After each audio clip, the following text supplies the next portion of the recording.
When, what, and how do you begin teaching your preschooler?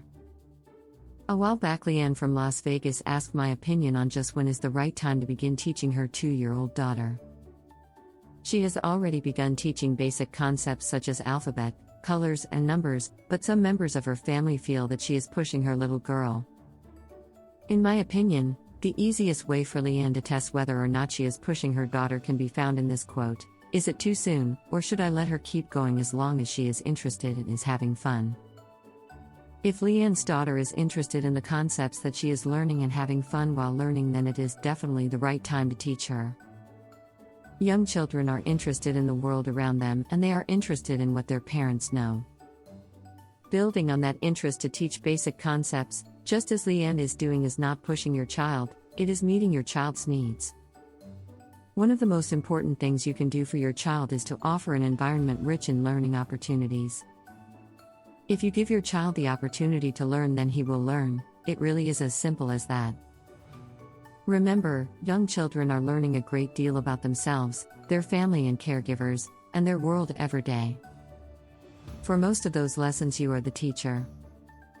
By the time your child has reached the age of 2, you have already taught hundreds, even thousands, of important lessons about how to function in the world and society. Indeed, many of the everyday activities you perform with your child also have academic implications. For example, the books that you read to your child and the songs you sing with your child have a lasting impact on literacy. It is no great stretch to add other concepts into your repertoire, and this can make a great deal of difference in how prepared your child is for preschool and kindergarten. There are really only 3 things you should remember. Keep it fun, making learning into a game, and your child will always enjoy what you have to teach her. Keep it light, educational products and activities that are actually games are wonderful, but don't force your child into spending time each day with flashcards or the like. They'll most likely learn faster and more meaningfully if you have an alphabet scavenger hunt at the supermarket. Embrace the teachable moment, but don't schedule lessons and force educational activities on your child. When the opportunity presents itself, and it will countless times in a day, take advantage and use it for a lesson. For example, simply putting on socks can be a lesson in right and left, colors, or counting. How to teach? So how do you teach your preschooler without scheduling lessons and forcing them to pay attention? You embrace the teachable moment. What is the teachable moment?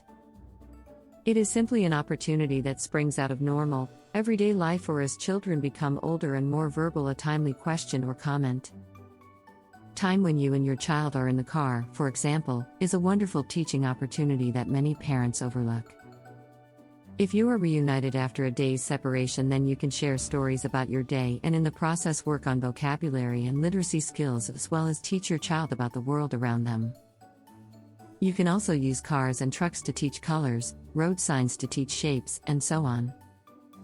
Mealtimes are also wonderful teaching opportunities. Counting is easily worked into almost any meal, such as telling a child they can have 2 cookies or giving them 5 tater tots.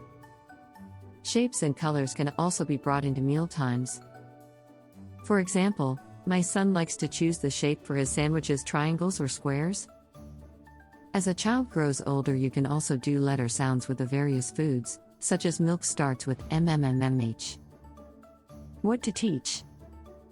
Skills you should work on with your child fall into 8 basic categories, according to early childhood educators. Social/emotional skills, which will be the greatest predictors of success in life. Self-esteem, which is crucial for all learning. Physical skills. Communication skills, listening, speaking, singing, drawing, gesturing. Basic concepts such as colors, letters, numbers, vocabulary. Categorizing skills, what is the same and different. Compare and contrast skills, which is the higher order level of categorizing. Experiences on which to draw. These are perhaps the most important of all, as they provide a frame of reference for future learning. The more experiences from which a child can draw, the better he will understand both learning and the world.